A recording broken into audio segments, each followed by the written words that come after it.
কংগ্ৰেছ চৰকাৰৰ দিনত দুখীয়া মানুহক চাবৰ কাৰণে 5টা 6টা তেওঁলোকে আঁচনি কৰিছিল।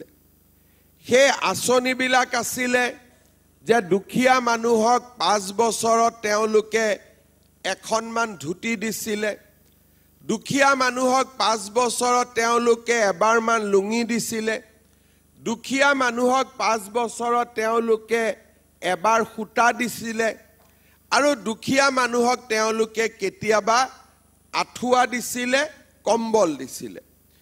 এতিয়া এই গোটেইখিনি যদি আমি যোগ কৰি দিওঁ, 5 বছৰত এখন ধুতি ধৰি ললো 200 টকা, 5 বছৰত এখন লুঙি ধৰি ললো 200 টকা 400 টকা, 5 বছৰত এখন কম্বল ধৰি ললো 300 টকা 700 টকা, ধৰি ললো এখন আঁঠুৱা 300 টকা 1000 টকা, আৰু ধৰি ললো সূতা দিলে আমাক 700-800 টকা। অৰ্থাৎ 5 বছৰত আমি দুখীয়া মানুহখিনিয়ে 2000 টকা, আৰু যদি বেছিকৈ কওঁ যে নহয় এইবিলাকতো দামী বস্তু আছিলে, আমি লগত আৰু 1000 যোগ কৰি দিওঁ, 3000 টকা আমি 5 বছৰৰ মূৰত পাইছিলোঁ।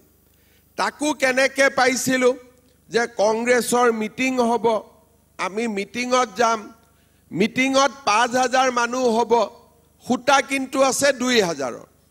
ট্ৰাকৰ ওপৰৰ পৰা দিলে, কোনে পাব কোনে নাপালে তাকে লৈও কাজিয়া লাগিলে, আৰু বহুতে একো বস্তু নাপাই দুখেৰে ঘৰলৈকে ঘূৰি আহিলে। এনেকৈ আমি শাসন চলালোঁ, চৰকাৰ চলালোঁ।